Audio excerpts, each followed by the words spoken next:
pessimistic, always contrary energy that comes along anytime anything good happens for our people.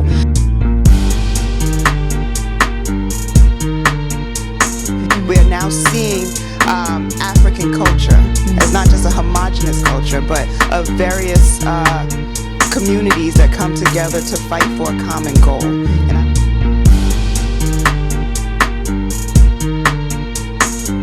You know, this idea that, yeah, black people spent $1 billion, you know, on a movie. How come we can't do this and how come we can't do that?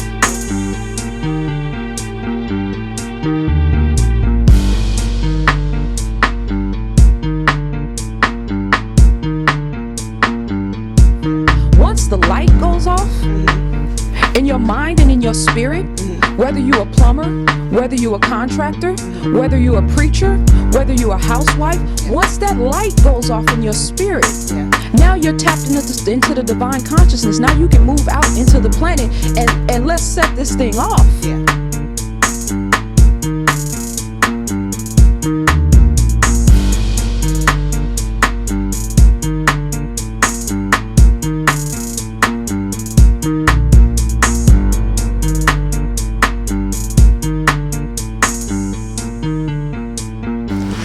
Peace and Black Power family, welcome to another Sarnetta TV House of Consciousness production. As you can see who we got on the screen, the most beautiful Zaza Ali in the building. She's back with us, House of Consciousness.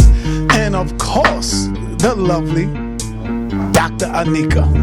Oh, you thought I forgot your name, huh? We got Dr. Anika, and what we're going to do is just sit back and let these two sisters go ahead and build and freestyle. That's the topic. Just let them freestyle on whatever they want to talk about. I know they're going to have something powerful for us to get. So let's sit back and listen. Peace, family. How you doing? Shout out to Sarnetta TV and all the community and family out there. Again, this is Dr. Anika, and I'm so happy to be here with the powerful, beautiful, intelligent Zaza Ali, Sister Zaza Ali, and I'm so happy to get to know you. Y'all already missed part of our conversation. We've been vibing here, getting to know each other, and I'm so happy to have you here today. Just to give them a little background on who you are, I'm going to read a brief part of your bio and then get into some of the topics that you're interested in. So, Sister Zaza is a mother, a teacher, an activist, radio personality, and self-published author. Her first book, entitled Black Matters, Volume 1, The Scientific Intervention in Our Affairs, was released in May of 2015. Volume 2, Plagues of Dysfunction, was released in December of 2016, and she's currently working on her third part of the trilogy, Black Matters, Lifting the Veil on Racism and White Supremacy. Now, some of the lectures and the emphasis of her research includes the scientific intervention of our affairs, the plagues of dysfunction, and how to eat to live, as well as the commercialization of consciousness and science as a weapon. So these are some powerful discussions to have with our community, and I'm so glad to be here, and I'm honored to be able to interview you today. And I am honored to sit here with you, and I am so grateful for your you being such a gracious hostess, for your energy, for your wisdom. Your spirit is very welcoming. It's very beautiful, and I'm thankful to share this platform with you, as well as Sarnetta, as well as the energy of New York, of Harlem, of Brooklyn, the boroughs. I'm feeling real good. The sun is out. You know what I mean? And we're going to have a great conversation, Queen. Great. So let's get right into it. You know, we just finished watching a $1 billion movie that just came out. Well, I guess it's been out for, what, a month now? It's hard to believe it's been a month. As much money has come into this movie, Black Panther. And it's done some incredible things already for our community, but there's some discussions that need to be had about this movie because we're still dealing with the consciousness of our people. Yes. And when I look at this movie, I think that it's a movie that can actually elevate us to a certain level. We are now seeing African culture as not just a homogenous culture, but of various communities that come together to fight for a common goal. And I want to know, how can we use what we've seen in this movie to empower our people, and where are we now with our level of consciousness? Well, you know, first of all, I thoroughly enjoyed the movie, especially as a student of African culture and African history. It was, you know, I'm the type of person that used to sit back and think about and imagine what Kemet was like and what the world was like at a time when our people were actually rulers. So for me, it was like seeing those, imaginary visions come to life on film. I think that now this rush of consciousness and this rush of attention on African culture, we definitely need to kind of hone in and take advantage of this. We also need to be very mindful about the pessimistic, always contrary energy that comes along anytime anything good happens for our people. This idea that, black people spent $1 billion, on a movie. How come we can't do this and how come we can't do that? Well, no. I bought a $16 ticket to go see a movie. We didn't write $1 billion check. We all went in and spent money and went and saw a visual display of beautiful Black African culture. So I think, we got to be careful about people who are always pessimistic, right? You see the energy, you like you asked me, was it just a movie? Anytime there's so much focal attention and energy honed in on anything in the culture, it's always bigger than just a movie. It's always bigger than just one event. Like the Trayvon Martin situation, like the Me Too situation, like the Black Panther situation. So for us, it's important.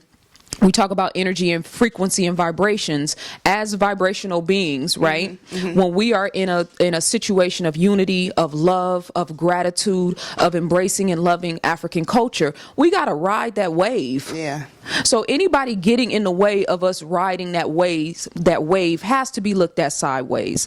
Now, obviously, there's economic issues that we need to address. There's issues with the lack of funding for our schools. There's issues with racism, white supremacy. There's issues with, us loving white ice, than we more love our own ice, right? Yeah. You know what I mean? Yeah. But in this particular situation, this was a win for the culture. We got people now talking about the Dahomey Amazons, right? And relating them back to the female warriors in the movie. Yeah, how could that not be a win? How could it not be a win for us to see a young sister on film having a technological genius, right? And creating all of these fascinating inventions and whatnot and helping her brother to become a warrior and using technology. So I think that riding that energy wave, keeping that love of African culture, that love of history, and that emphasis on technology, the whole conversation about vibranium, right? Understanding the root of that is delved in African culture. This is the science that they use to build the pyramids. This is why white people have not been able to figure out how to reproduce that.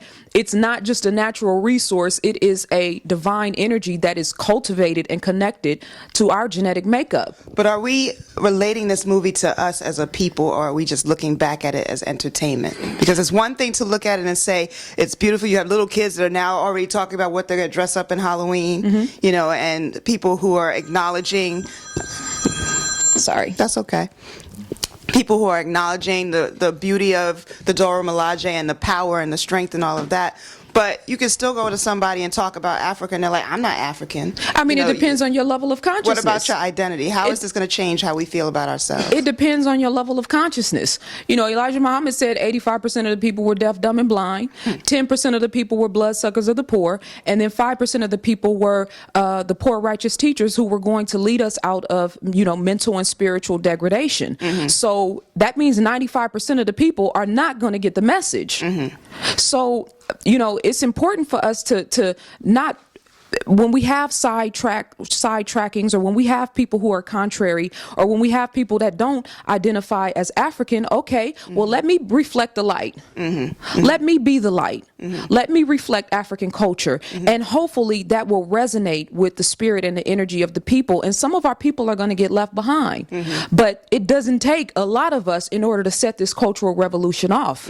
That's what we're witnessing right now. But people are also forgetting that we had Black actors that were getting paid in this film. Yes. We had the costume designer, the writers, the producers. There are people who definitely benefited from it. But also, at a larger scale, it actually sets a platform where people can see that this type of movie sells. This is what people want to see. This is an image of what we'd like to experience outside of all the other things that we constantly see. Always dealing with the poverty, the enslavement of our people. We can actually see something on a positive vibration for a change. And it works. It opens the door for other writers to be able to do this kind of work. Other writers, other graphic designers, other media personalities, other journalists, other people who are involved in the music industry, other directors, other producers, other film school artists, all of these different segments of, and not just in the entertainment industry. Once the light goes off in your mind and in your spirit, whether you're a plumber, whether you're a contractor, whether you're a preacher, whether you're a housewife, once that light goes off in your spirit, now you're tapped into the divine consciousness. Now you can move out into the planet and let's set this thing off. The light has gone off in the minds and in the spirits of our people and in our children. I don't care if a movie did it. I don't care if a book did it. I don't care if a YouTube video did it. Let's ride the wave of consciousness. And then the brother, I was reading somewhere that Michael Jordan is now saying that he's going to start making it a stipulation in his contracts that there be a certain level of diversity in the film crew. So the people doing, all of the people that play the background, right? All of the helpers and the caterers that come in and the film production companies and whatnot, there's going to have to be a certain amount of diversity on set, a stipulation in his contract. How is that not a win? Definitely. And we also need to start thinking more about not just self-esteem, but race esteem, because in order for us to have positive self-esteem, you have to love the race that you're in. Absolutely. And for some reason, it's all right for white people to love their race. Right. But when we start talking about how much we love ourselves and we want to embrace African culture and African history, all of a sudden, it's no longer black nationalism, but it's self-segregation, and it's us not wanting to be part of a larger culture. Yeah. Well, it's that, and it's us embracing all of that history, all of that culture, and then it's also us recognizing that black people in America, particular, set trends around the world. So you and I were talking earlier about you being in Ethiopia and you having the Ethiopian dress on, and then you recognizing that the brothers in the Ethiopian community were dressed like we dress here, right? So once we hone in on and bear witness to the fact that we are setting cultural trends around the world for culture, so we lead the world in money, cash, hoes, right? We lead the world in twerking, right? We lead the world in that Barbie doll kind of image for our women, right? What if we led the world in consciousness? What if we led the world in teaching our people about frequencies and vibrations? What if we tied back the mindset? The brother had the Blackamore book over there, right? And going back through that history and recognizing that there were African men in Europe hundreds of years, 1,000 years ago, actually, teaching these higher levels of consciousness, teaching these higher levels of architecture and building and whatnot. All of this is you put this in the pot and stir it up. Our culture today in Harlem, in Brooklyn, in Compton, in Oakland, in LA, in Detroit, in St. Louis, in Florida, in Miami, in Houston, in Dallas, we are setting the trends around the world. So that's something to be appreciated. It's something to be embraced. And now we got to flip that energy and stop leading the world in only teaching about dysfunction and only teaching about the worst aspects of the hood, and start teaching about righteousness, about God, about Africa, about all the beauty that we have the potential to become as a people. You've brought up so many topics. Let's zoom in on the role of women in the Black Panther movie. So we have the Dora Milaje, strong warriors, life of their own, able to do what they need to do. They could be beautiful, they could be powerful, they could be everything. And then you have the sister who's also Shuri, who is able to be a brilliant scientist, and we don't see that kind of vision of women in most of the shows that we watch. It's always the other story that we hear. So how does that translate now into what we're seeing with women?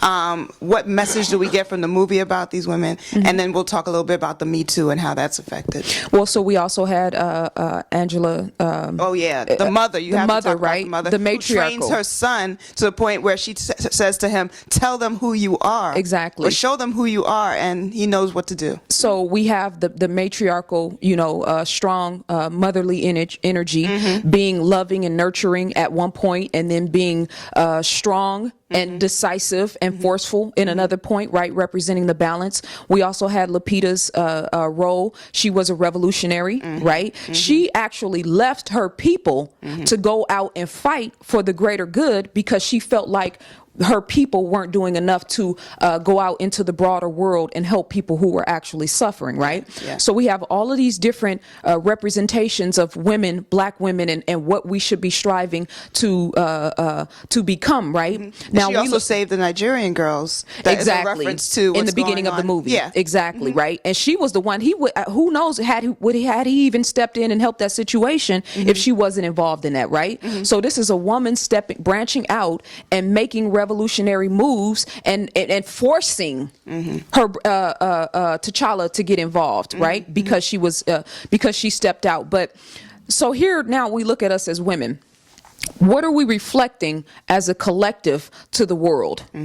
Because I know if Nicki Minaj is setting trends for how women dress and how women behave around the world, got young girls trying to look and act like Barbie dolls, right? Yeah. What does the Lupitas of the world, and where are the Lupitas of the world in real time? Yeah. Not in the movies. Yeah. How many sisters do we have out here? And you ain't just got to be in front of the camera. Yeah. In the African center schools, in the communities working with the street soldiers, working with gangs, in the communities teaching young girls about self-esteem and about hygiene and about your body and consciousness. How many, where are the Lupitas among us in Harlem? Yeah. In around the country that are striving to raise the consciousness of our sisters, opposed to us just focusing in on a few sisters that have a lot of fame and popularity around the world, right? But are not really reflecting the type of light that resonated with us in the movie. Exactly. There were no Cardi B's in Wakanda. Now let's keep it real. And why not? Because the whole frequency was not a factor. Now I'm gonna say that, and I wanna back that up with recognizing that that sister is very talented as far as her rap lyrics, that I want the best for her, that I wish the best for her, that I think that she is a talent, and I think that there's a world of success coming to her, right? But we're talking about Wakanda. So I think that representation of womanhood, as far as the physical representation, not what she goes in the studio and does, but the physical representation of what's being shown to the world, there's no need for that in a society where women are being upheld and uplifted for their minds, for their technological advances, for their ability to speak to the heart and the higher self of man. Yeah. Right? So we were talking earlier when I say the whole frequency, Yeah. and this is not particular to Cardi B. I'm making a point about how black women are being resonated and looked at around the world. Yeah. We are way too far imbalanced when it comes to representation of our women and what we reflect to the world. Okay. The whole frequency is prevalent, meaning the twerking, meaning online showing your entire body, meaning leaving nothing to the imagination, only constituting one representation of the physical body. Now, that's only one aspect of who we are as women. Yeah. We are physical, spiritual, emotional, and mental beings. There is far too much representation of us based only on our physical attributes. Where is the mental and the spiritual and the emotional reflection? So I think that because women, if we went through the timeline of what black women have went through since we've been in this country, through the abuse, through the rape, through the branding and forcing children to be born out of wedlock and tearing the family apart and only being valued for how we look, only being valued for our bodies. All of this produced Cardi B. Yeah. I understand she's not from America, but I'm making a point about what the representation that we see of women. So all of these things collectively produce that type of energy. What is the collective energy that's going to produce a Shuri today? Yeah. Where is the online and social media, on Instagram, in the African centered schools, in the public schools, right? Because we know some of our best and our brightest come from the worst situations, from the cracks and crevices of the hood. Where is the reflection of womanhood to produce a Shuri of today? Now, we talked about this a little bit earlier, how some sisters will say, well, I had a rough time. Cardi B had a rough time. Absolutely. And she talks about her history and having to be a stripper and what that means to her, and how now she believes that there should be a higher level of respect Absolutely. for strippers, for sex workers. You know, where are we in terms of how we're supposed to be treating women in that situation? How are we supposed to give a balanced message to our children when we're talking about the types of employment that we choose and what we need to do to survive? Well, you know, first let's recognize that there is we're on very far ends of the pendulum or the spectrum when we look at a shuri versus a stripper, right? So our goal, me and you, is to produce shuris, right? Okay. So in our communities, right, recognizing the struggle, recognizing the hardships of single motherhood, recognizing we come from conditions of poverty, recognizing that their sisters. I watched the Roxanne Shante movie the other day, right? Seeing this sister's struggle, what she went through, and the decisions that she had to make because she didn't have the type of support she was supposed to have from her family. She needed money, right? So we all make decisions when we're coming out of, you know, certain conditions in order to better our lives. Our brothers do the same thing every day when they take up, you know, pick up a sack and sell drugs or do armed robberies or whatever the case is, prostitution. All of these things are born out of negative conditions, right? So are we going to go to the root of the negative conditions, or are we going to make excuses for what we have to do in order to come up out of those situations, right? I want to go to the heart of the matter. I want our sisters, because we were talking earlier and I was talking about the strip club and the stripping industry being a segue into prostitution. So if we are going to connect the Me Too movement and talk about protecting strippers and talking about protecting women who are in those environments, then we have to acknowledge that this is a sex industry. You're appealing to a man's lower self in those industries, his lower nature, right? So yes, I don't condone, first of all, a woman's safety, a woman's well-being is first and foremost. Yes. There's no getting around that. Yeah. So when you start to, you know, pop off on YouTube and talk about how I'm you know what I mean, I'm not standing up for women, or I'm taking men's side, or whatever position you take on this, a woman's health and well-being is the first priority. Yes. With that being said, I know the power of us as women. Yes. I understand that the decisions that we make can either elevate a man to his highest self, Yes. or can resonate with him on his lower frequency. Let's you know what I mean? talk about frequency. Let's Yes. talk about the vibration. That's important. That was a discussion we had earlier, because I remember saying to you, you know, I can't stand to see these brothers walking around with their pants sagging off their behinds. And all it would take is for women to say, I'm not going to walk out in the street with you looking like that. And I'm sure that would change. And that's at a small level. But brothers look to us to some extent to guide the directions that they're going in. Yeah. But women don't even understand the power that they have when they're dealing with brothers, and just Right. in terms of our relationships as a whole. So if you could talk about that a little bit. Because a lot of our relationship is geared is centered only around the physical. We as women our power base is our intuition. Our power base is our emotions. So you can be out here, you know, busting somebody's car windows out and putting his tires on flat, and you know what I mean, cutting up his paint because you jealous, or because he's involved with another woman. Or you can be out here sharpening your mind and reading, and becoming a student of life, and becoming a student of everything that our men have been through, the trajectory of where they were versus where they are now, and speaking life into the king in him, opposed to speaking into the nigga in him. Oh, thank you. Right? Yes. That's two, you know, the higher or the lower self, right? Yeah. Set and offset, right? Yeah. If we wanted to tie it back to Kemet. So the question for us as women collectively, because see, I'm not one of those women that are sitting back pointing the fingers and blaming everything on our men. I recognize, not just through my work, the work that I do with women, and I recognize how much of an issue we as women just in our own circle have with each other. The mother-daughter bond has been broken. The mother-son bond has been broken. So how, if we are producing life from a dysfunctional feminine energy, how do we expect to produce men that are going to respect us in a righteous way? Wow. Let's talk about that. So there are some communities where women are not supposed to be heard. They're supposed to just be at home, cook, take care of the kids, take care of the household, let the men protect them, and let the men go out in the street and do what they have to do. These women have no voices, are not supposed to have voices. How did we get to that level of relationships? And I mean, there are spiritual groups that actually foster this. How did we get to this level, and how do we get past it? Well, it's interesting.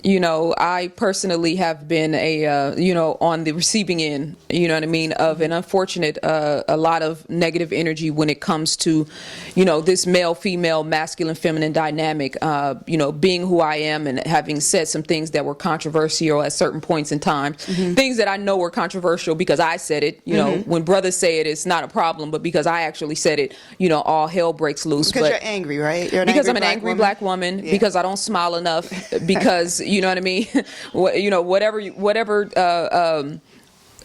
concept of what a woman is supposed to reflect, being too serious, being too angry, being too, I'm getting real tired of people telling us who and what we're supposed to be. Yeah. And it sticks, or it's a conversation because we don't know who we are. Yeah. When you know who you are, nobody's going to come into the room and try to project on you who and what you are supposed to be. Yes, women are supposed to be domesticated and be able to take care of a household and be able to cook and be, not because looking at that from a lower perspective, like that's somehow a lower level of being a woman just to cook. No, that's one of the most powerful things you can do. When you understand the science of the body, you know that the person who cooks the food is in a major powerful position. You can kill your family through what you put in their bodies. So understanding that aspect of it, but then understanding that as a culture, we don't emphasize the well-being of our women as individuals. We think that our women are supposed to sacrifice themselves and take care of everybody else. And this is not only on our men. We as women have embraced this, from our grandmothers to our aunties to our mothers, this whole idea that the woman is supposed to sacrifice herself for the greater good, right? Well, what about my potential? What if I want to be an astronaut? What if I have mathematical goals? What if I am scientifically a genius? We have women who have the power and the thinking capacity to create life, to create technological greatness. We don't have a community that fosters that love and appreciation for the woman's mind, right? So this is why, for me, when we talk about a Cardi B, right, and wishing her the best, wanting the best for her, respecting her skills, respecting her craft, right, but understanding that type of energy and that type of imagery is not going to foster and inspire the type of energy that we need our daughters who are growing up in these inner cities that can easily get played, that can easily get misused, that can easily get put on a track when you reflect that type of energy, right? It's one thing to have security and to live in a consolidated world. It's a different thing when you walking up and down the street in Harlem, but right? You also talked about the perpetuation of violence. She loves to talk about being part of the Bloods. Well, the whole gang situation, right? And I said it, and I'm not honing in on Cardi B, but I want to make this point. Sure. I said that there was a video of her where she was on stage twerking in front of like 20 men, right? Yeah. Somebody slaps her on the ass when she walks off stage. Yeah. So now the problem is, the issue is, well, you shouldn't be disrespecting a woman like that, right? Regardless to what she's doing. You cannot objectify yourself and then get mad when you get treated like an object. This is a paradigm in this whole Me Too situation, right? Yeah. And the talk about rape conversation now, right? Yeah. Recognizing all of the malicious, all of the worst aspects of this culture that women have been put through, right? We want to purge that out. In order for us to purge that out, we as women have to start holding ourselves to a different level of accountability. There has to be a higher reflective light that we are giving out into the world. Frances Cress Welsing said we have to earn our men's respect back. So if we have to earn our men's respect back, understanding that there is a climate of rape, there's a climate of abuse, there's a climate of madness when it comes to the male-female dynamic, not just in our culture, but in America in general. How do we as women turn the tide and start to earn our respect again, opposed to just talking about what we don't want and emphasizing that victim consciousness, meaning we have been victims, we've been victimized, right?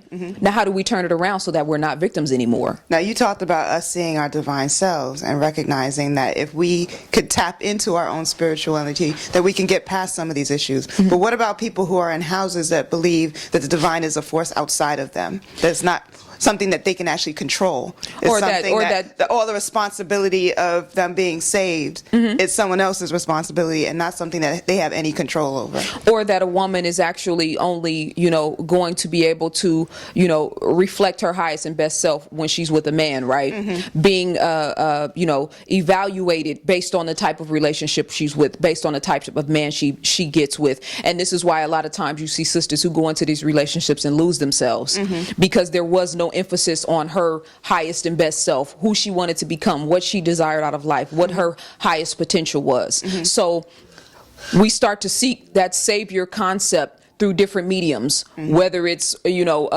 being the celebrity culture that we're immersed in now, whether it is living vicariously through other women that are living out their lives the way we want to live out our lives, right?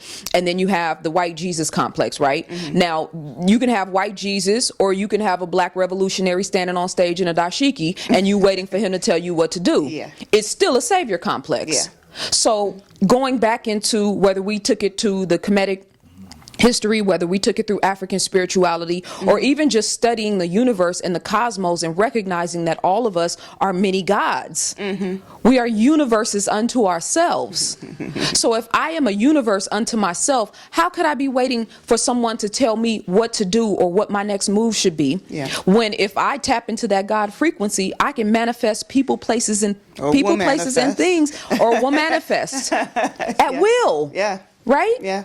Including love, including an equally yoked man, including a right.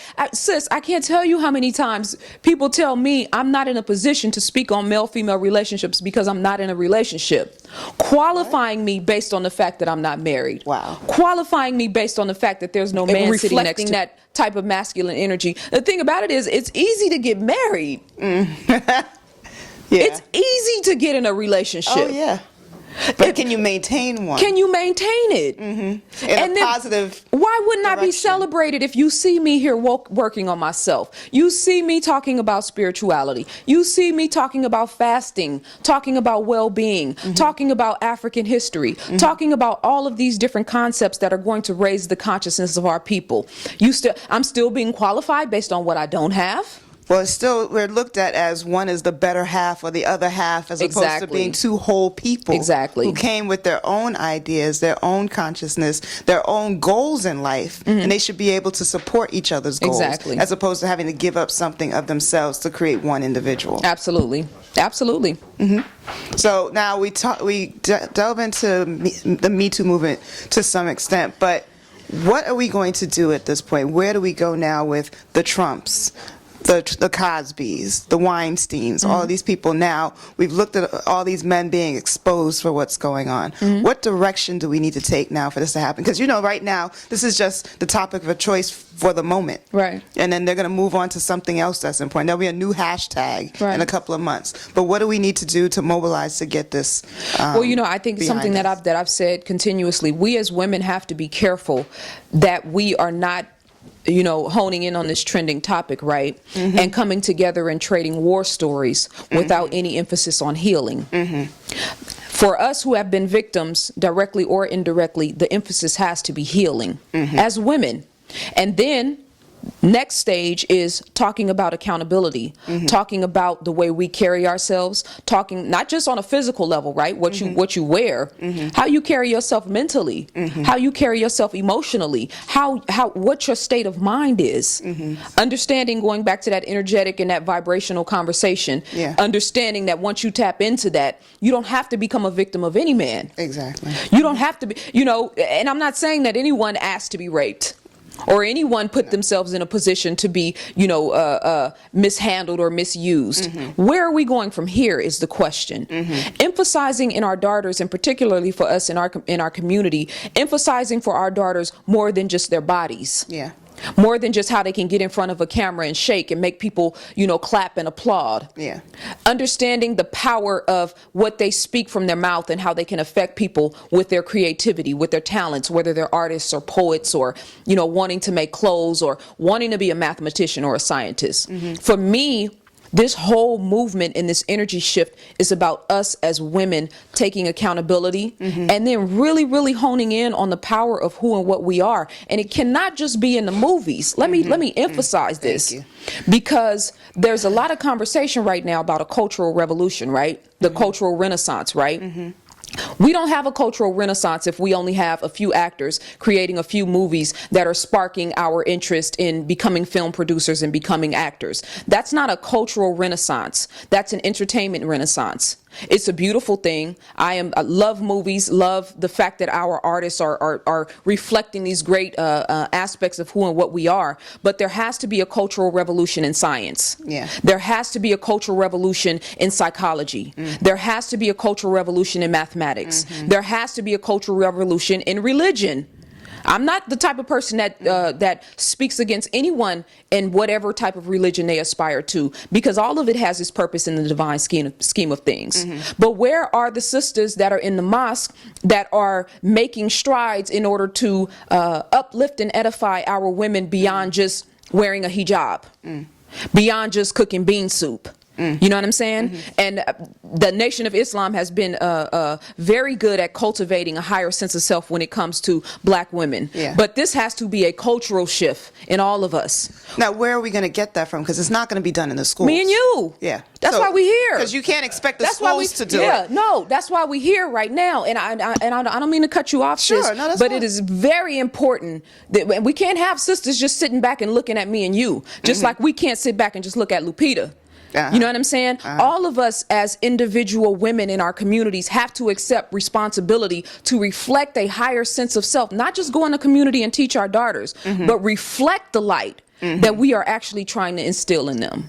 Now, you brought up Lupita a couple of times, and it's something I would been burning to talk about with her. Did you see her interview? You might not, I'm not sure if you saw it, with Trevor Noah. Who's Lupita? Lupita Nyong'o. From Black Panther. From Black Panther. That's she played the love interest of Black Panther. Right. So I think I did, but I'm not sure. So she gets into the discussion of hair. Yeah. Because part of the movie we dealt with the issue that all the women had natural hair. Right. And there's even the funny part where Okoye is wearing this wig and she's disgusted by she had her hair cut off. Yeah, and she's like, I can't stand this, and she flings it at the European when she was in battle. Right. What is your take on women who say, why do we talk about hair and why do we talk about image and why is that so important? Well, you know, I talked about this in my book, Plagues of Dysfunction, talking about hair, but talking about a hair from a scientific and a spiritual perspective, right? Understanding that your natural hair and your follicles are the first physical aspect of your body that the sun has connection with, right? So the sun penetrating the scalp and the scalp and that energy penetrating the pineal gland, right? That aspect of it. I think for me, first of all, it's very important for us to recognize that there were times in our history and our culture where women wore wigs, right? Women wore but of their own texture. Their own texture, true indeed. And even, you know, that dynamic of wearing another woman's hair and having it infused in your head, you know what I mean? What is that doing to you? What did that woman go through when her hair was being cut? Are you taking on that energy when you put that in your head, right? So, but just as a cultural revolution, seeing sisters rocking locks, seeing sisters rocking afros, you know, naturally appreciating yourself the way you are without the nips and the tucks, right? It's fine if you want to wear a perm. It's fine if you want to bleach your hair blonde. All of us have the right to express ourselves in whatever way we want to.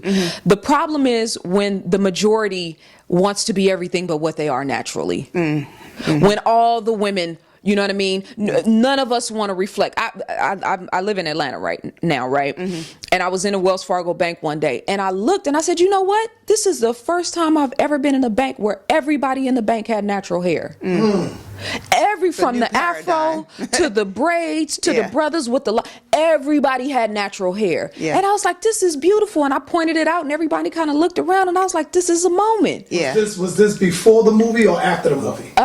This was, I think it was before. Right before.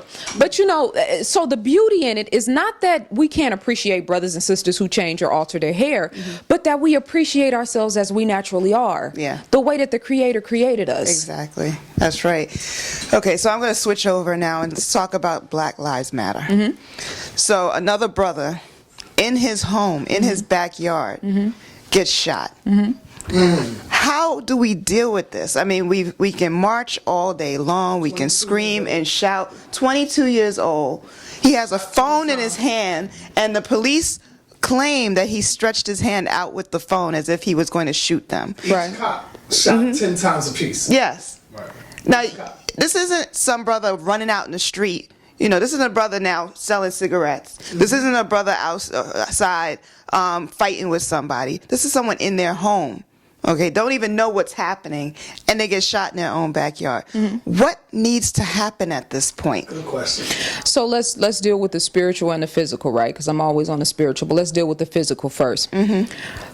For our brothers who and sisters, whether they are coming out of the armed forces, whether they have experience with martial arts, right? You got the Nation of Islam, the FOI, all of these different aspects of any sort of military mindset, right? And military understanding have to start setting up stations in our communities to not only train our people physically, to train our people in how to use weapons, to train our people how to defend themselves, but also to talk about energy and discipline and, you know what I mean? Understanding the power of yourself, understanding how to navigate in a white world, not just as a victim of racism, white supremacy, but as a non-victim of racism, white supremacy. Understand, there are certain ones among us that they can't touch. Right? Okay, so how do you get to that stage? That's number one. And then understanding that in our communities, we have to have a semblance of our divine connection to the Creator, right? So when the Sandy Hook shooting happened, and my son, everybody was all fearful and talking about, talk to your children and teach them how to, you know, they may become this, this may happen. I said, no. I told my son, if the building around him collapses, not a hair on his head is going to be harmed. Teaching our children how to move out in this society as gods and goddesses and not victims of racism, white supremacy, as a mindset. Now, that's the physical aspect, right? Creating military stations in our communities, our brothers going out and talking to our young brothers about how to properly deal with and interact with police, how to, you know, defend themselves, how to interact with racism, white supremacy, right? And then the spiritual aspect of this, which is what... Even before you get into the spiritual aspect, no matter how much we tell our children how to interact with the police, it doesn't even matter. Well, because you can be polite, you can call them sir all day long, you can hold your hands up in the air, it doesn't matter. They're going to shoot us. It does matter. What do we do?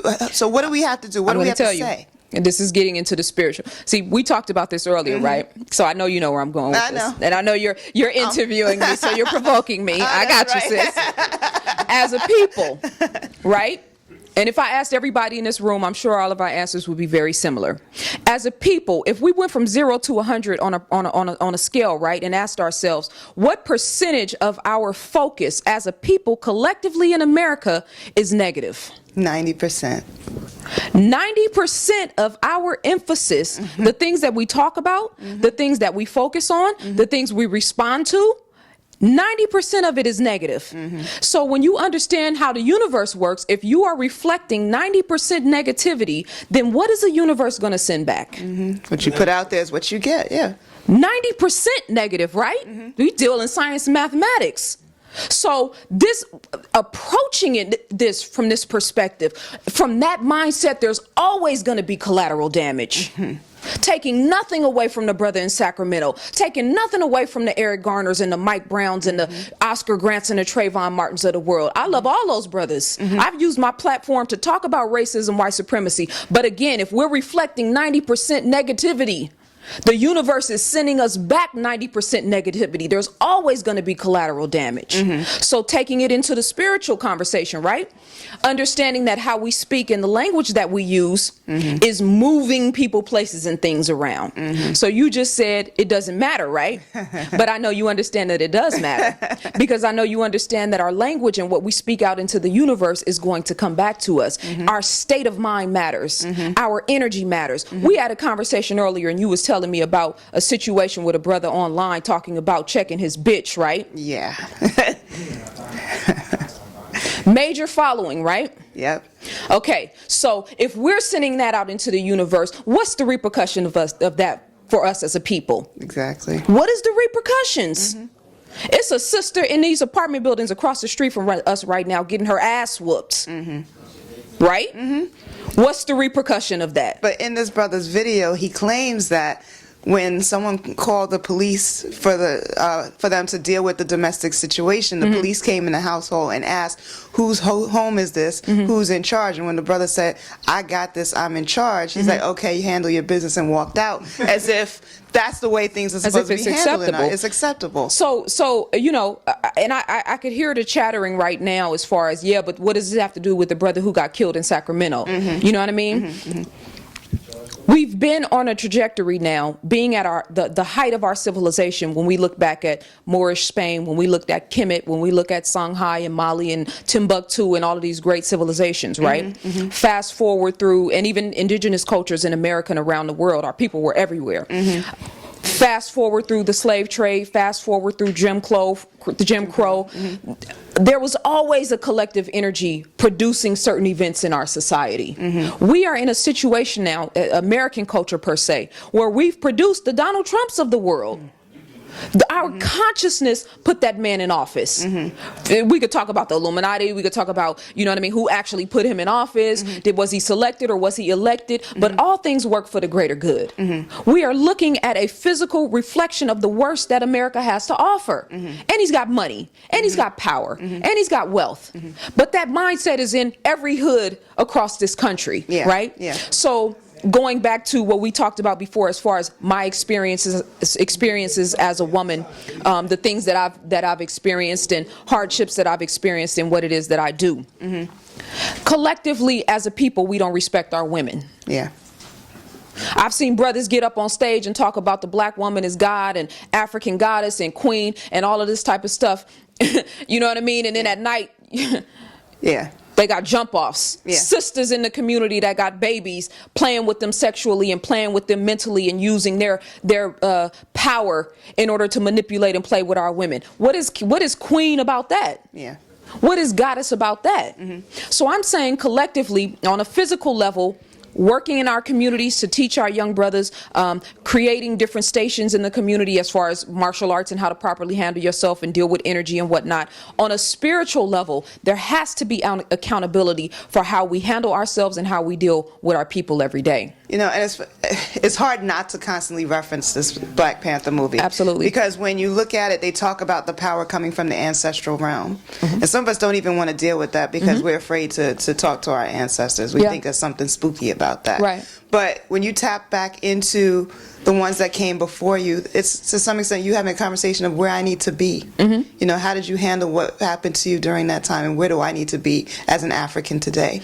And recognizing that energy, right, that ancestral energy has gone back into this let's say this big pot of consciousness, right, that sees and knows all. So imagine having backup from an energy that sees and knows all. I tell sisters that I work with all the time that are so, you know, boggled down with debt and single mothers, and you are never alone. You are never alone. We have our direct ancestors, our grandmothers, our grandfathers, and, you know, people who have transitioned to another realm watching us, but we also have the Queen T's and the Ya Asantewas and the Hatshepsuts and the, you know what I mean, Imhotep and all of these great physical beings that lived on this planet at one time that transferred into another stage of energy. Nothing dies. But then this is why we have to study science and chemistry and metaphysics. Nothing dies. You mentioned Hatshepsut earlier as being one of your favorites, but how she was being disrespected on an earlier platform. Somebody called her, said she was the first dyke in history. I remember that. But nobody checked it. No. We checked it. I was watching the event. I didn't see the checking at the event. What event? It was I don't remember. I think it was a debate. Was it one of my events? I think so. And we checked it at the debate. Okay, then I stand corrected. Yeah, that, you know, that even was his boy, Brother Divine Prospect. Okay, so even the idea, right, that, you know, we've got Brother Nasi. Okay, we've got one of the greatest women in history. Yeah, right. We got to put a chink in her armor. You know what I'm saying? So we also have to deal with schools and how now they are just I'm glad you grounds said for that. nothing but violence, but it's always about who's perpetuating that violence. Yeah. You know, nobody wants to talk about the fact that these white boys are going in there killing all of these children around the world. Yeah. And when you bring up the topic, they say, oh, well, they're misguided. You know, maybe they came from a broken home. You know, they're troubled youth, or maybe they have a mental health issue. But you don't see brothers or sisters running around shooting up schools at a mass level. And if you did, then it would be they're thugs. You know, they're niggas, they're no good whatevers. Right. Or if a Muslim did it, all of a sudden they're a terrorist. Nobody Right. wants to call the white boy what it is. Right. Well, you know, I remember Nuri Muhammad said one time that the white man is only the physical representation of the lower aspect of ourselves, right? Which the way he said it, it was so profound, right? But, you know, we can go back through history, whether it's King Leopold, whether it's what they did when they came to America with the Native Americans, what they did when they went into Northern Africa, set up these trading posts and tricked our people. You know, Alexander the Ungreat, all of these different, you know, white men. We just call him Alexander the Greek. Yeah, exactly. Continuously, like I said, energy never dies. So the energy of, you know, the King Leopolds has resurrected itself, you know what I mean, through these young boys and these men going into these schools and killing and mass murdering people, right? We shouldn't expect them to reflect their people the same way that they talk about us. We shouldn't expect them to do anything other than what they're doing now, because they are continuing the insanity of their history as a people and what they've done to the indigenous cultures around the world. Our job is to civilize them. Now, I know we don't like to talk about that, but if we were the original landlords on this planet, which we were, and now we've taken on the mindsets as tenants, which we do, our goal has to be to resurrect that confidence and that internal power in order to civilize this planet. This is our planet. They are visiting. We could go back through history and pinpoint when they came on the scene, right? Yeah. If we did it from the Yakub perspective, if we did it from the Bering Strait perspective, you know, where they went up into Europe and, you know, the physical attributes started to change, and then they crossed the Bering Straits and then came to America. Whatever perspective, the albinos were kicked out of Africa and migrated, whatever perspective we looked at it from, right? The representation of who and what they are and what they've done on our planet is temporary. And it has a purpose. So for us as a people, instead of standing back and continuing to be victims of injustice, at what time mentally and spiritually do we start to take ownership of who and what we are and of our planet in order to change the trajectory? Wow. Okay. So now I'm going to get into a topic most people don't even want to deal with, and it's Trump. Okay, we're in an age now where we have a tyrant who's running this country, has decided we're already as a people dealing with economic struggle. And, you know, he's just announced that he wants to cut college funding. He wants to cut money for Meals on Wheels for our elders. I mean, anything that helps our communities, he wants to destroy. You know, now he wants to send out boxes of food and determine what people eat and how they eat and how often they eat. Right. I mean, what needs to happen? What do you think is the trajectory? Where he's only been in office, less than 2 years? Yeah. Has it even been a year yet? I can't even keep track, because every day he's done something violent. Yeah, it's to been a this little nation. more than a year. Yeah. But how beautiful. Let me say this. How beautiful for us to realize that the great white hope that we thought the white man always was, right? We always thought they were so smart. Yep. They were always the best. How beautiful for the world to see how savage they really can be. To see how unintelligent a man with so much money and so much power and so much influence, how beautiful for the world to see how savage you can be and be a billionaire. Yeah. You know what I'm saying? Yeah. This is the greatest time in history for the black man to take his place. Because look at what the world is looking at. The whole entire world is rejecting this idea. Rejecting this concept of what white manhood means. Everybody on the planet is sick of it. Not just us, Asians, Mexicans, people of Spanish descent, the whole entire world. White people are rejecting it. So what a beautiful time for black men to take your place, to be the most intelligent, to be the flyest as far as how you conduct yourself, to be the most physically fit, to be the leader in the room every time you walk into the room, to carry yourself as a king and as a warrior and as a leader and as a God. What a beautiful time for black men to step up and reflect what God really is. There's beauty in the contrast. Thank God for Donald Trump. We live in the age of technology right now. You talking about what job we can't get. There's nothing you can't do today. We have access to unlimited resources with social media right now. You can create a business right now while you're watching me on this video. You can start a bank account online. You can apply for a business license through your computer. You ain't even got to leave your house. We are the conditions now, the collective energy now, right? The ancestors working, right? Because we know the ancestors are always working, right? So you think they didn't have a hand in Donald Trump being in office?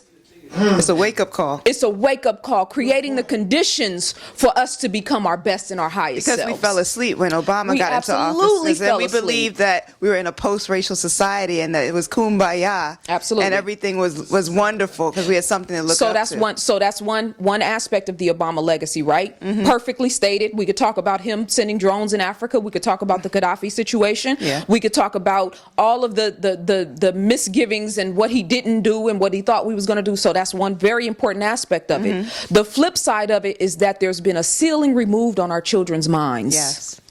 They've seen what it looks like for a black man and a black woman to be in a position of rulership, even if it was just for show, right? We know when we talk about American politics, you know what I mean? The person who is the face is not really the power, right? The power is beneath the seat. But on a physical level, just like the same thing with Black Panther, there's been a ceiling removed from the minds of our children now. Yes. So again, that God consciousness and the ancestors working, always making sure that there is benefit in the midst of the struggle. But how do we get our people to look at it from more of an intellectual perspective? Not many of us are talking about reading or even what we're reading. Yeah. You know, it was beautiful to be able to see a movie. And we always say, you know, a movie will reach more people than any kind of African history course. Right. But at the end of the day, for us to truly know where we came from and what we need to do, we need to get back to reading. I agree. How do we encourage that again? Well, that's something that I continuously do on my platforms. I'm continuously referencing books, always giving resources for people to go back and read. And of course, there's the Dr. Francis Cress Wellstings, there's the Frantz Fanons, there's the Ivan Van Sertima's, the Tony Browders, the Cheikh Anta Diop's, right? All of these great fundamental scholars that we've grown up on. For people like me and you, will go and read those books. But there's also a level of responsibility for us to go back and recreate new books that give a modern perspective to bring our people into the fold as far as being interested in metaphysics and interested in history, right? That's one aspect of it. The other thing is we've got to reach their people where they are.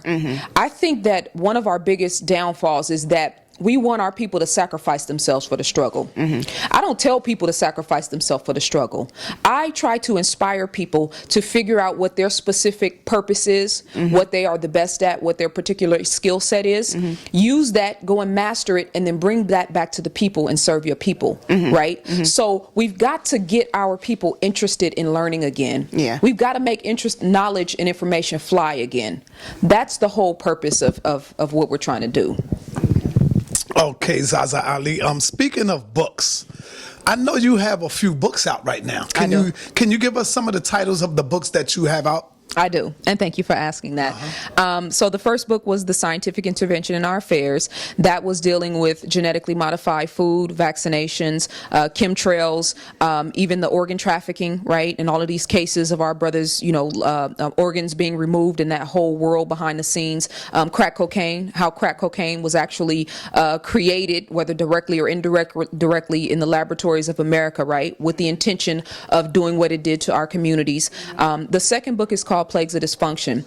Plagues of Dysfunction is more of a mirror on us, men and women in particular, and the dysfunctional elements in our community, whether it's first chapter is Black Girl Lost, dealing with us as Black women, and how the dysfunctional element of some of what we're producing in our communities. And then the same thing for our brothers, a different perspective on the dysfunction as it comes to our men.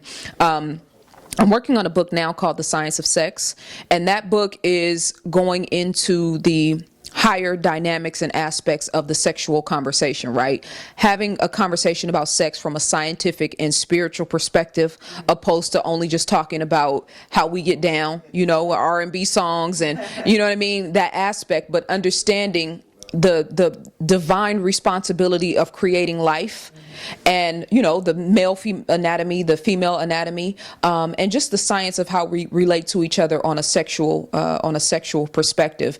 And then Black Matters Volume 3, Lifting the Veil on Racism, White Supremacy, which is dedicated to the legacy of Dr. Frances Cress Welsing, and taking some of her teachings as well as my studies and the reality of the world that we live in today, and giving it a fresh perspective of how our people should be navigating this world. So Katrina, gentrification, things like that are things that I talk about in that book. Okay. How important is sex in a person's mind state? How important is sex in a person's mind state? Well, we got brothers out here, with 10 babies by 10 different baby mamas. Yeah. You know what I'm saying? How do you come back from that? Meaning, you got to pay child support for 10 different children. Yeah. You're supposed to be mentally and emotionally available for 10 different children. Yeah. You got to deal with 10 different women. Most of them are probably crazy. You know what I mean? So being disciplined and reserving yourself, even if it's just being protected, with birth control or with condoms and whatnot, and not starting off your legacy at 16 and 17 years old, right? Having babies that you can't take care of. The whole baby mama drama, right? Being careful about sleeping with a woman before you know her crazy. You know what I mean? Before you've met her family, before you know her family dynamic. The whole porn industry, you know what I'm saying? This $1 billion industry right now that is manipulating the consciousness of men and women, but particularly men, all over the world. Yeah. You sitting down on YouTube watching a video about, watching Sonetta's channel, and then in your news feed on the side, you see a soft porn video, you know what I mean? 2 white women hugging on each other, and now you done got diverted from the real issue. You know what I'm saying? So the white man has continuously, for hundreds of years now, used sex, whether we talk about chattel slavery and forcing our men to have sex with our women in order to create babies, whether we talk about them going into the room and raping our sisters, the sisters in the house and in the field, let's be clear, because I understand that, we compare the house niggas and the field niggas, right? But them women that was in the house, those lighter skinned mixed women, them sisters was still getting raped. Yeah. Them sisters was still dealing with a lot of brutality and oppression, major trauma. So I think that for us, we talk about 70% of our households are headed by women, right? I've heard people say that the single Black woman is the issue in our community. She's the reason that everything is the way that it's supposed to be. Well, what if we had men who were more sexually disciplined, who knew that they were not planning on staying in those households and taking care of those women? What if we had men who were more reserved sexually to be like, I'm not ready for that? Well, let me ask you, what is your take on polygamy? Because there's still this belief that there's not enough men out there for us. So we all need to be collective and have larger families to be able to support each other. Some people think of it as a business strategy. What is your take on that? Well, I'm never one to impose on anyone what I think is best for them. That's number one. I think that every woman has the right and every man has the right to choose their own particular lifestyle, to choose what is best for them, whether they tied it back to Africa or whether it's an economic movement or whether it's a political movement. I think we all have the right to choose what's in our best interest. With that being said, I've heard this conversation that if Black women don't submit to polygamy, they're not really ready to, to move the agenda forward and progress our people. And this goes back to what we talked about this idea that women are not able to make decisions for what's in their best interest. So, we are supposed to be the sacrifice, right, in order to heal all of the wrongs that have happened to us in the past 1,000 years. I mean, what kind of mindset culturally is that for us as a people to tell our sisters that we have to neglect ourselves, right, for the greater good? Yeah. But I just said before, I am a universe unto myself. Yes. You know what I'm saying? So I have the right, if I want one man, or if I want to be in a polygamous situation, I have the right to choose that for myself. Now let's keep it real 1 second here. What? No, that's how I like it. Yeah. What is the benefit of me being in a relationship, in a polygamous relationship, where I am miserable, where I am not being fulfilled, where I do not feel properly loved, where my soul is crying out for a monogamous relationship, but I have submitted myself to a relationship that is contrary to my well-being? What good am I going to do for the greater good of the people? Opposed to me finding a man that is equally yoked with me, that is my best friend, my life partner, that lifts me up to my highest sense of consciousness, where I can go out and take over the world in whatever capacity that I choose to take over the world. We got to stop trying to impose on one another what is best for the greater good. What's best for the greater good is for me to do what's in my own self-interest while dedicating myself to the people, while being of service to the people. We like to go back and point to the great African queens of, of the old, right? But then we somehow want to create this new subjective woman that we can tell her who and what she's supposed to be. No, my sisters didn't jump off slave ships for you in 2018 to turn around and tell me who and what I'm supposed to do to work for the greater good. That's just not how this works. Here we go. How important is a woman's orgasm? Because we know that most of the times, like when a lot of sisters don't come into their orgasm, sometimes that can ruin their whole mood, for months. It can linger on for a while. Right. Nagging and aggravating, not only for women, but for brothers too. So how important is a woman in orgasm? So we just went into talking about, it's a great question to segue from where we just came from. Because we're talking about a culture that teaches women that they are not supposed to look out for themselves, that they are not supposed to expect to be physically stimulated, that they are not supposed to expect to have an orgasm when they have sex, right? The end all be all is the man climaxing, right? The higher aspect of this is that the orgasm between a man and a woman is a replica of what happened when the universe was set into being. They call it the Big Bang Theory, right? Now, of course, we know from an African perspective, it happened a little bit different, but it still happened, right? Consciousness manifesting itself into the material world. Consciousness, the union between a man and a woman, manifesting itself through the physical world when we have a child, when a life is produced, right?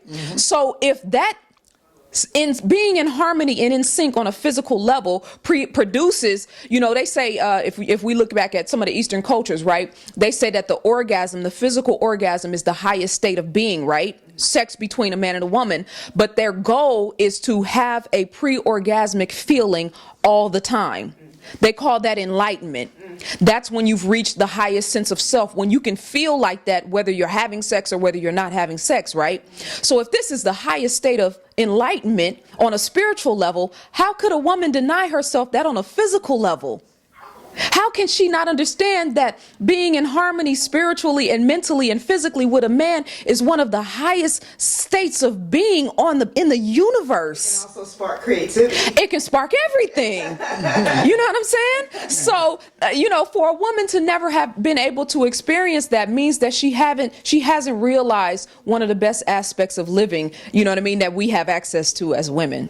Okay. What are you looking for in today's black man, or in today's black men? What is the most important thing you are looking for in a man? God. Okay. And when I say God, I'm not talking about no Bible quotes or no Quran quotes or no, even though all of that is important in us trying to decipher where we are in history and all that type of stuff. I'm talking about reflecting light everywhere you go, raising the consciousness everywhere you go, being of sound mind, not being a follower and your homeboys trying to you know what I mean, leading you off the path and taking care of your children and taking care of your mother and your grandmother and teaching the men in your cipher and accepting responsibility for your mistakes and being a student of life, reading, being knowledgeable, being able to stand up as a man and look anybody in the eye square. White man, black man, or anything, being able to conduct yourself energetically as a ruler at all times.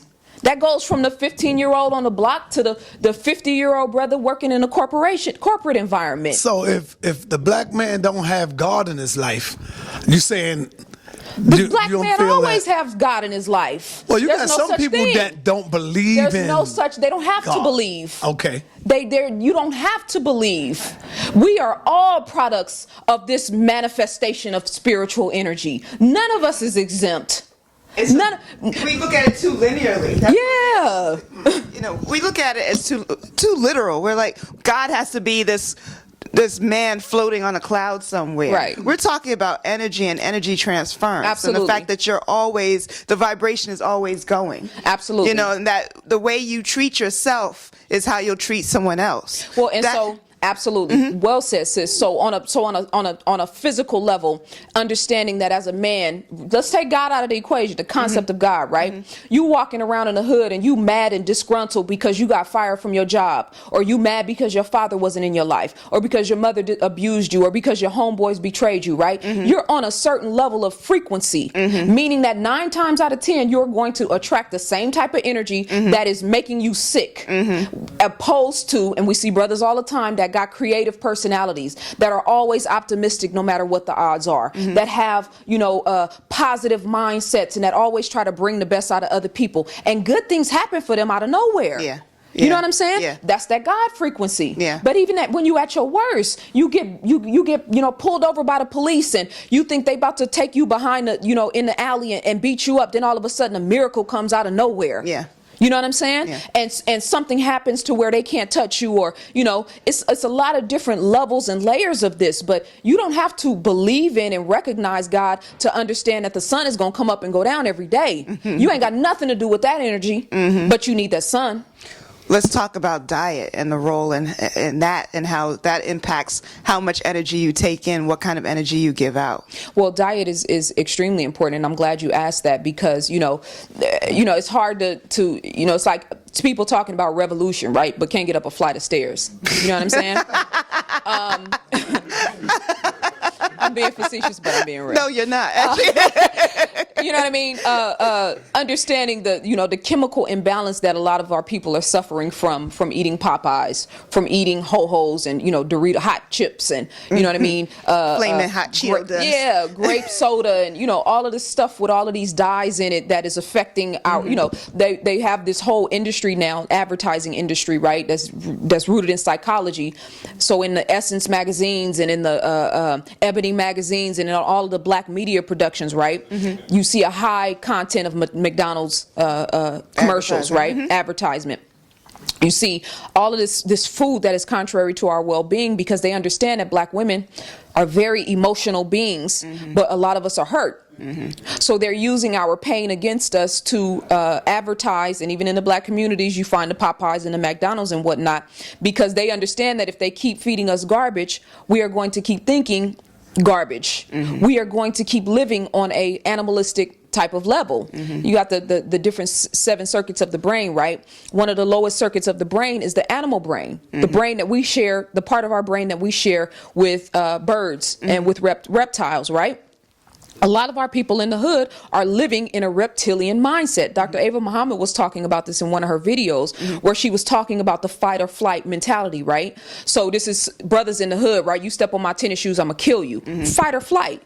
Sisters, you know what I mean? You look at me wrong, I'm ready to take off. World star hip hop, right? Fight or flight. So you change your diet and start to eat more to live, going straight to the source. Where the sun touches the food at its highest the frequency. Planet, it comes from the ground. Drinking water, all of the natural elements of what the planet offers us, that's what's in our best interest. But it's interesting, because we can still learn something from animals, because animals follow a divine frequency, and they follow programming. Absolutely. So we live by will. So we can ignore the programming. You know, animals will eat what they're supposed to eat. They'll sleep when they're supposed to sleep. They stretch. You know, Jabari always talks about the fact that our cat in the morning, first thing he did was stretch. He would be in your way, almost trip you down the stairs. But he would look at you like, you didn't stretch today. Yeah. You didn't focus on your physical need to be able to do what you needed to do. Yeah. So even something we can learn from animals in terms of how we need to treat ourselves. That's right and exact. You got a cat? We had one, but he passed, unfortunately. So that's an excellent point. Now check this out. So I was sitting in a Walmart parking lot, right, in Oakland one day. I was waiting for a meeting or something to happen. So I'm just sitting in the parking lot, right, waiting for a call. And I'm noticing the birds that are in the parking lot. There's a McDonald's right there. There's a Wingstop, a bunch of fast food places, right? So people throw, you know, you're in the hood, they throw their trash out, they throw the McDonald's bag out. These birds, pigeons, are eating this food, right? But when you look at these birds, they look hard. Yeah. They real gray. Yeah. They real aggressive. Yeah. They don't move when cars pass. You know, Yeah. birds normally animals. Yeah. You know what I'm saying? If Yeah. a car passes by you getting out the way. These birds are gangster. Yeah. And I was like, this is exactly what's happening in our communities. Yeah. We're eating food that is contrary to our well-being, and it's turning us into savages. You know what I'm saying? Do a lot of brothers not take you serious, or are they intimidated of you because not only are you beautiful but you are intelligent? So do you think some of the brothers might feel a little intimidated by you, by your consciousness and your beauty? I see a pattern here. You know, it's funny because a sister actually put a message on one of my YouTube videos, and I thought about this. She said, it makes me uncomfortable that you're so beautiful and so intelligent. See? Wow. You know what I mean? And it struck me because I can't see myself outside of myself. I'm doing what I know I was born to do. I'm naturally a student. I'm naturally a reader, naturally excited about learning, excited about all things. But I also know that, you know, there's a divine purpose for me to kind of look the way that I want to look, right? I mean, not the way I want to look, but the way that I look. I had an elder sister tell me one time that there's this weird energy when brothers watch you because they don't know if they want to bleep you, right? Or if they want to actually, you know what I mean, take in the information that you're, and so it's contradictory because they feel like they can't do both, right? This is important for us, and even with sisters, you know, we place so much emphasis on looks that a lot of times we tend to devalue one another based on the best part of what we have to offer. So for me, I used to shy away from my looks. I always said, you know, from like 8 years old, I don't want to be known for how I look. I want to be known for my mind, right? And as I've gotten into, I would say right around my mid-30s, I started to gain more confidence in my looks because it was like, okay, let me use this to draw people in and use it for whatever it's worth. But when it all boils down to it, enlightenment is the goal. Consciousness is the goal. You know what I'm saying? So it's this weird dynamic. Yes, to answer your question, I think that my looks does make people maybe reject. People expect you to be stupid when you look a certain type of way. You know what I'm saying? So for everybody out there who thinks that it's such an advantage for the way that I look, there may be advantages, but it's a disadvantage to always, you know, for people to expect you to be dumb just based on the way you look. So for me, you know, the mental energy, being sharp, being intelligent is my number one advantage, and that's what I'm always trying to reflect. What I will say, though, is that I'm noticing that sisters are looking for people to give them confidence in being who they are. Absolutely. You know, I'm able to go to my job dressed as an African woman. I don't have to worry about somebody saying anything negative to me. What's interesting is that people look forward to me doing that because it allows them to be who they are. Absolutely. I think we have this fear of being ourselves. We're afraid we might get fired. We won't be accepted for the way our hair looks. We won't be accepted for jewelry that we wear. We won't be accepted for wearing African-inspired clothing. We won't get that promotion. We won't be able to move forward or up the ladder. Well, but I think they're looking for someone who's brave enough to open that door so that they can do it too. I'm starting to see people follow the trend, right? You know, and they look forward to it. Because, I'm so glad you said that. I'm so glad you said that because that's so important. I think that, and my observation is that a lot of people we have this tendency sometime when we get into positions of leadership or where we have the people's ear, right? It's all me, right? What I did, what I said, who I am, what book I wrote, what film I produced, what this, all me, right? But what good does that do to people? Yeah. You know what I'm saying? This idea that we have to follow your way. We have to do what you say. I don't ever do that with people. My goal is to get people to see themselves through the eyes of God. You know what I'm saying? So with my client, I was talking to my client one day, and this issue came up. She said, "Well, you light skinned, you look the way that you have an advantage, right?" And I said, "Well, what's your advantage then? If you don't look a certain part the way that this society expects you to look," right? Because she was a Muslim sister. I said, "Don't tell me you believe in a God that brought you on this planet, you know what I mean, that didn't give you an advantage, right?" I said, "What is your advantage?" And she didn't have an answer. So she had to come back, think through the process. And so I eventually went on and did a video, because it was important for all of us. We are spiritual, mental, physical, and emotional beings. The physical only represents 25% of the picture. So on a higher scale, what is your advantage on any of those levels? Something unique and beautiful about your essence that you have to give to the world that nobody else has. And again, it all comes back to how you carry yourself. Yes. Because if you're confident in who you are and what you believe, people will accept it. Absolutely. But so few people believe that. Jay-Z. You know what I'm saying? Exactly. Jay-Z ain't a looker. I mean, and I'm not being facetious. He said this himself. You know what I mean? And now he has, his character, his confidence, and not just in a rap game. He had it in the street game. Of course. You know what I mean? The way he spoke. I mean, it's just there are many examples. Oprah Winfrey. Now you can call it a black mammy. You can say whatever you want to say about her negatively, because I know that's what we naturally gravitate. Right. Anytime you bring up Oprah's name, people automatically go left and bring negative energy into the conversation, right? Yeah. But on a conscious level, that's one of the baddest women of our time. Yeah. You cannot deny what she has produced. Yeah. You can't credit the white man with all of that. And she has opened doors for other people to do what they're doing. Because now we're celebrating Ava DuVernay.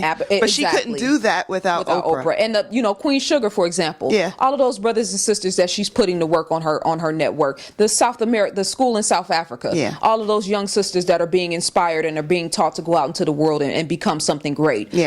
So Oprah is an example. So just, finding your niche, your thing that makes you thrive and that inspires you and makes you want to go out and take over the world. That's what our role, especially as leaders, people who have platforms, people who have followers. It's not about you, and you know what I mean. Obviously, we know you great. You got the ear of the people. Now, reflect that greatness by raising up a new generation of scholars and leaders and teachers. Now, when we talk about scholars, and this is one of my biggest pet peeves, it's almost like there's the white man's science and the black man's science, when in reality there's just science. Yeah.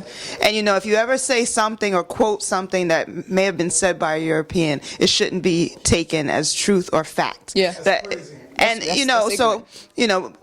People want to believe that the middle netter was never deciphered because Champollion was the one who put it out there. Yeah. He's the one who translated. So if a white man says it was translated, then we can't believe that it was ever translated. Right.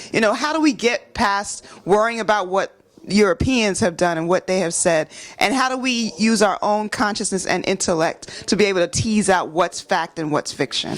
By producing scientists, by being curious about the world, by being curious about history. I mean, African history gave me life.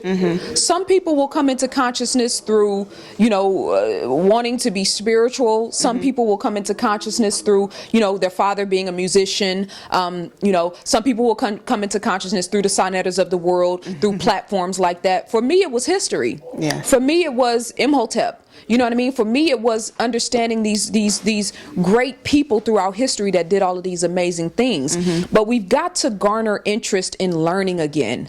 You know what I mean? And so from that perspective, now I'm not one of those people who don't study white people. They got a 500 plus year advantage on us. Yes, they've been studying us more than we've been studying ourselves. So they could produce a Nikola Tesla because of the advantage. If you haven't studied Nikola Tesla's work and his work dealing dealing with frequencies and energy and understanding that his work spearheaded the solar movement, being able to put solar panels on houses and tap into the power of the sun in order to, give your house energy without paying any money.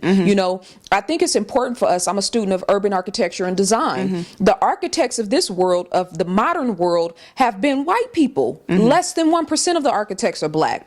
Now, if I want to go and study how to build a pyramid, I'm going to go and study Kemet. The first architects to exist. If I want to study building in modern times, World Trade Center, or some of the great buildings in New York, you've got to study the great architects of this time. So I think that just wanting to truth. You know what I mean? Wanting to know the truth about different things. And then for us as parents, for us as leaders in the community and teachers, instead of trying to tell our people who and what they should be, gearing them towards things that actually interest them and that pique their curiosity about knowledge and information, I think should be our goal. Introduce yourself. Let them know who you are. Yeah, Solomon in the black media. How am I gonna word this? Around social media, you get labeled as a feminist. You aware of that? I am. All right, so can you be a feminist and for black power? That's my question. Well, I think that there are women who identify... Wait. Before I say, are you a feminist? Because I don't... No, sir. Oh, okay. No. Because she didn't say nothing, so I just wanted to... Yeah, no, sir. Yeah. About people. Okay.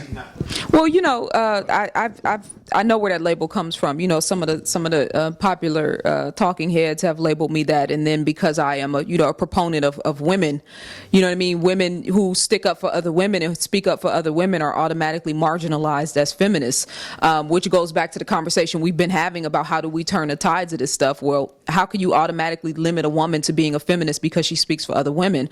I also get a lot of flack from sisters because I'm very critical of us. I am a lot more stern as far as us accepting responsibility for ourselves and how we conduct ourselves, even more so than men. And I think that, there has to be, what is this thing that we can't criticize our men? That's right. If you are the ruler, if you are the head of the household, if we, the protector and the provider, which you are all of those things, then you should be able to handle a little bit of constructive criticism. We have to acknowledge, while we, as women, accept responsibility for what we need to change and what we need to, focus on. Our men have things, and we are your mothers. Let's be clear. We are your mothers. So as your mothers, we should be able to constructively, with love, with compassion, criticize certain things in your behavior that is affecting our communities. Now, you've heard me this whole conversation. The majority of my conversation has been uplifting and positive towards brothers. There's going to be a faction of people who are going to watch this interview and hone in on maybe 2 or 3 things that I've said.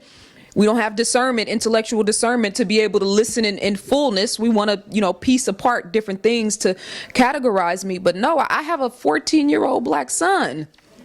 Let's be clear. Nothing is more important than me raising up my son to be a strong and independent, not just man, but king and then eventually God. So how can my emphasis only be on women when I gave birth to a boy who's eventually going to be a man? Good point. So what are the pros and cons of feminism for you to kind of flock away from that perspective?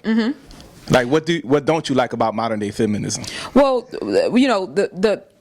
I think if you say pros and cons, let's understand that feminism, it's rooted in white women's suffrage, right? Now, I talk about this in my book, Plagues of Dysfunction. Elizabeth Cady Stanton and Susan B. Anthony started the white women's suffrage movement in order to move white women's political agenda forward. Through that, once they started to realize that it would be to their benefit to bring other nationalities into the fold to strengthen their numbers, that's when, the conversation about abolitionism and bringing black women in came to be. Fast forward to today. With the Me Too movement and the whole conversation about rape culture, clearly there is benefit to having specific organizations that are working for edifying, uplifting, and helping women, right? That's clear.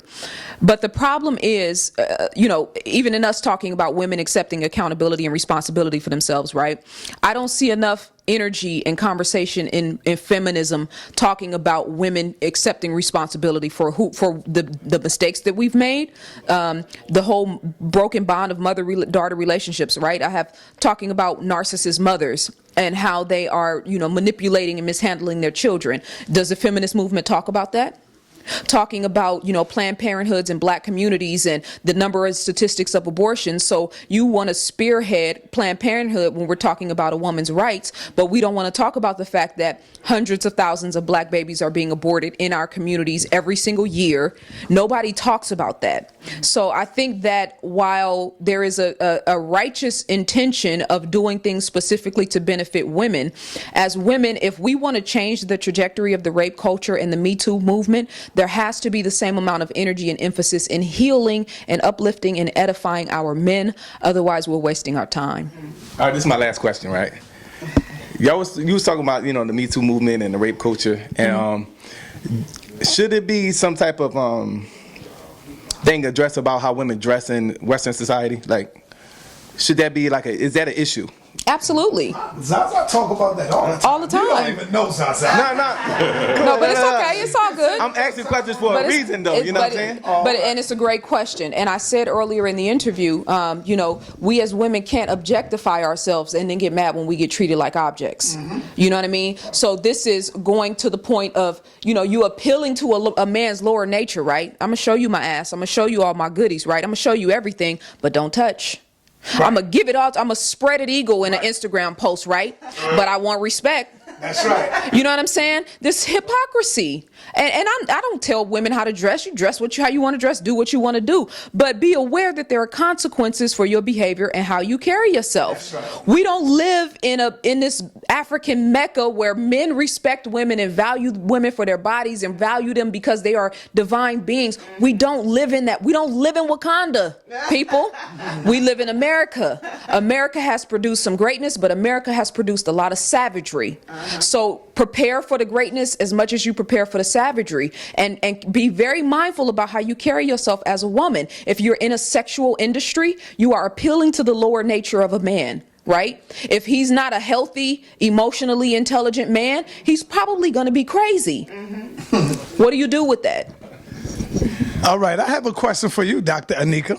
Okay. Dr. Anika, and you just recently took your DNA test from Ancestry.com. Yes. And I found out through the hubby, I'm snitching on him, that you was a little disappointed when your results came back. Yeah. Because you was expecting to be a part of another nation or a part of another tribe or something like that, whatever they call it. So can you talk to us about that? No, Now you can get into the what you was talking about. Okay. Part of my disappointment was that, well, first of all, AfricanAncestry.com is a European-owned company, Yes. so there's only so much. Yeah. So it's only so much you can expect when you get your results back. And the way they describe the results, they show you the migration of people and as far back that they can trace. Mm-hmm. So when I got my results, the way it was explained was that I believe 32% Nigerian, and then there's a couple of percentages of Cote d'Ivoire, Benin, Mali, all West African, and then maybe like 13% European, including Scandinavia and some other random European countries. My concern was that it seemed like the information was coming from the migration of people from North Carolina based on the enslavement trade. So they couldn't tell me anything about who I was prior to enslavement. So that was my disappointment, because I don't just want to know how I got here through enslavement. I already know that story. Yeah. But I want to know who my people were before that. So fine, if my people were Nigerian prior to that, that's wonderful. But I get the sense that anyone who does the Ancestry.com test and says that they're anywhere from the South, they're all going to be traced back to enslavement, and that's it. Yeah. So I plan on doing AfricanAncestry.com to see if I get any more information. And keep in mind, I only did my maternal side. I haven't done my paternal side because most of the men in my family have passed on. I don't have anyone from an X chromosome that I could be able to get DNA from to trace that. So if I can find a male family member who's still alive where I can get that side of the story, then I would feel more whole. So one, I have half the story, and then it's also only tracing me back to enslavement, and I want to see something more than that. Okay. Mm-hmm. Well, and it's interesting because the the Lucy, right? 3 million year old Dink Nash. sister that we, you know, tie back to all of our being the original ancestor. That's European science. Ain't no such thing as European science. But you know what I'm saying. But you know what I'm saying. I know, right? Right? If we didn't find it, then it ain't true, right? That's their theory based on findings their archaeologists actually found in Africa, right? So, and this is a great point that I want to make, going back to, you know, us being more interested in learning. And Dr. Frances Cress Welsing was one of the greatest scholars of our time, right? Yes. What was so powerful about her was that she went and looked at the theory of Mendel, right? Talking about dominant and recessive genes. This sister was a scientist, right? She was battling and debating their best and their brightest. That's right. We've got to have sisters among us that can handle themselves on a mental level in any environment.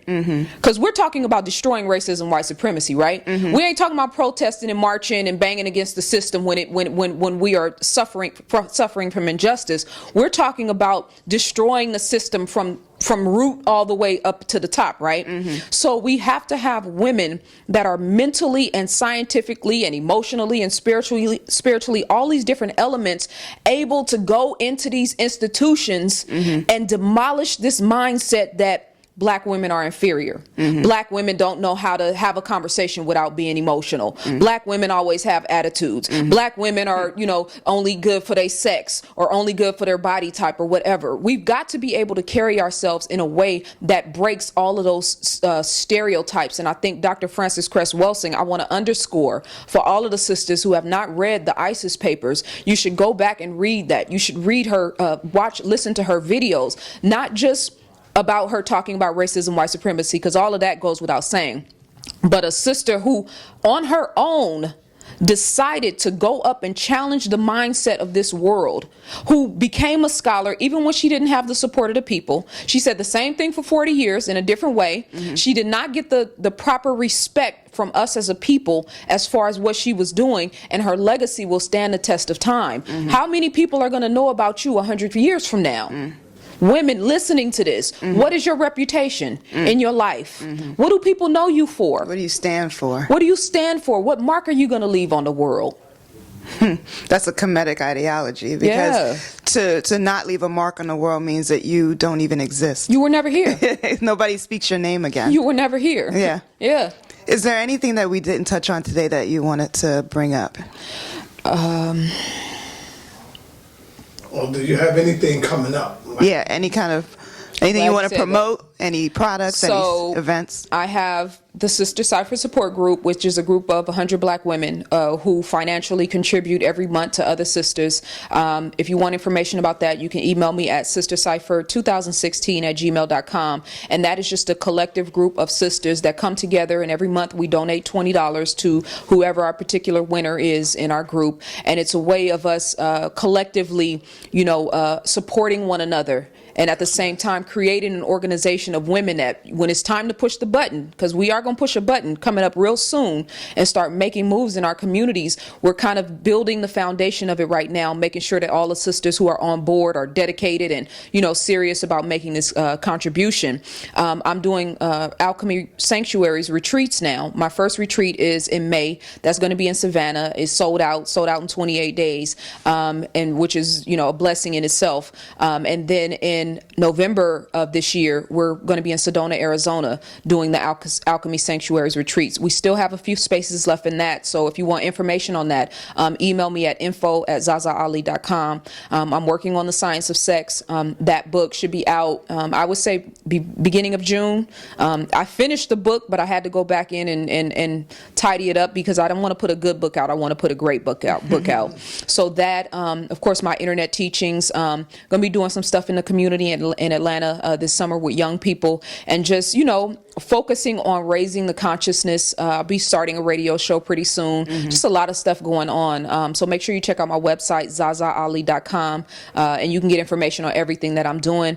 Sonetta, I love you, brother. And you know that we have, a lot of you guys, especially I know your audience, has seen me go through a lot. You know what I'm saying? As far as in this conscious community, you know, all kind of stuff has been said about me. You know, I put information out about myself and my history and my background for people to judge, people to talk about, you know, but when it all boils down to it, you know what I mean? I self-lord and master. You know what I'm saying? I want to say that clearly. I am the master of my fate.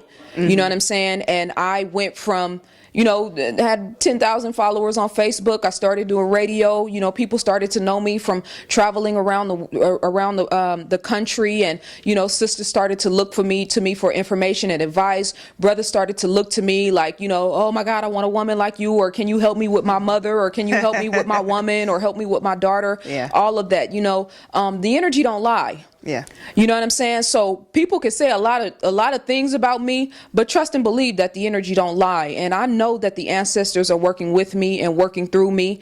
You know, me and Sonetta have kind of had some difficulties at one time. I know he came on his show and spoke about me, and he called me personally, and we had a conversation. And you know, we have to. I did that. You called me? No, you said I went on my show and spoke about you. Recently, you told me you went on the show and talked about me and the fact that you were going to interview me. Oh, okay, nothing negative. Yes, no. Okay. Now, I do believe someone told me that you said something kind of negative on one of your videos, no, I never- but it was third party. I didn't see Right, it. see, and you ain't never did nothing to me personally. Okay. So, I never spoke bad about you. Okay, so you know. In fact, So you have a late night. So you know, for me, I just want to make sure that I emphasize the fact that, you know what I mean, my whole goal and intention is to raise the consciousness of our people. You know what I mean? My whole goal is to kind of help to identify a new level of womanhood for us as women. You see me talking about yoga, spirituality, history, you know, bigging up other women. This is what's important to me. So people will say whatever they want to say, and you know what I mean? I'm from Oakland, California, so I know how to take, you know what I mean, how to deal with the negative energy, and how to, you know what I mean, two-piece somebody if I need to do that too. But, you know, just judge me if you need to judge me based on what I represent, based on my track record, and based on the energy and the essence of what you feel when you watch me when I do what I do. And, you know, much love to you. Like I said, Sonetta, you were instrumental in raising my consciousness when I first started learning about the quote-unquote conscious community. I used to watch your stuff all the time. but see, hold on. That's what I was getting ready to get into. Yeah. I've known you before all of them, before everybody, and you know me too. And we had a that's how direct I got to connection. meet you, because you was banging on me. I was banging on you. I remember. I was banging See, on I was you. like, yo, who the hell is this girl banging on me? I'm on Facebook. I'm looking at the video. I'm like, Yeah. yo, she going in on me. But with love, though. You know what I'm saying? With love, and I used to go back at you, man. Used to go Yeah. back and forth. Yeah, And I'm like, with yo, love, why is she because, banging you know, on me like that? Because, you know, and Yeah. I'm not banging on you like, you know, Not you ain't banging, cool, banging, you know what I'm saying? But just questioning. You wasn't holding your, you know, you was just expressing yourself on how. Exactly. And, you know. If I would do something wrong, you would let me know. Yo, Yeah. brother, what is you doing? Or something like that. And holding you to task. Right. And you know what I mean? Because let's be honest. You know what I mean? There's a lot of ego. You know what I'm saying? And a lot of linear mindedness when it comes to some of our brothers when they take to the mic. You know what I'm saying? A lot of And testosterone the being thrown around. testosterone factor, right? The lack of balance, the lack of ma'at. So, you know what I mean? There are things that are said, and I know you as a journalist, you don't take responsibility for what people get on your platform and say. You know what I'm saying? And from a radio background, I understand that. I think that it's good that you are giving sisters, you know, the proper representation, and that you are using your platform in order to promote the feminine energy and all of that. So I just want to be clear, because I know, you know, once people start talking online, it takes on a life of itself. But I want to be clear that I appreciate your platform. I appreciate what you've done for our people, raising the consciousness. And sometimes we have to be able to put our emotions to the side and come back. Because, you know, at first when you hit me up, I was like, nah. You know what I'm saying? Why we I all was running away from Sonetta? He been trying to get me to interview you for a long time. Yeah, but just people in general, he wanted me to interview. I was like, nah, I'm good. You know what I mean? Because focusing on my energy, you know what I mean, being in a certain type of space. But when it all boils down to it, I respect your platform. You got the ear of the people. You know what I mean? And I always say the energy don't lie. The energy don't lie. There's no way that after you doing what you've done that you could have amassed this type of following and have people, you know what I mean? You log on and 2,000 people right there listening. That's power. You know what I'm saying? So recognizing that, appreciating you, and accepting your apology, embracing, you know, the best of who you are, are, in spite of the differences that we've had. This is something that brothers and sisters have to learn how to do. The male-female relationship is not just who you share your bed with. Our relationships are not just who we're married to. You know what I mean? I've built a relationship with you over the past, I would say, 8 years. You know what I mean? So we are cultivating and reestablishing that relationship, and I just wanted to say that. And much love to all of the sisters who are listening. I love y'all. We got to step out of the shadows, man. You know what I mean? We as women have been marginalized, and black women in particular, but we've been the glue to this whole thing. So how can you be the glue to keep the communities together and to keep our people from totally, you know what I mean, being dismantled, being the glue in our communities, and then at the same time being pigeonholed and only being represented in one way? So having this great prophetess and this wise woman sitting next to me and allowing me her energy, you know what I mean, and giving her wisdom and her guidance, and you giving the platform to both of us and handing the microphones over. Let this be a lesson.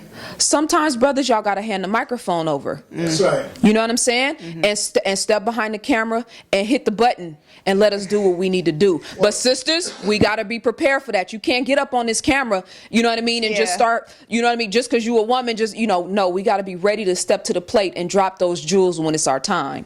Well, I just want to say it's been an honor to even be in your presence. Thank you so much. I love your energy. Thank you so much. That definitely encouraged me to want to have this conversation with you. We were vibing earlier, and it's almost like we were fam. We knew each other for years. We are. So I really appreciate it, and thank you to the Sarnetta platform for allowing us to have this conversation, to be honest and to just be real and to be open. And thank you to the family for being here and listening to this. So I appreciate you, and I hope to do this again soon. Absolutely. All right. All right. Peace.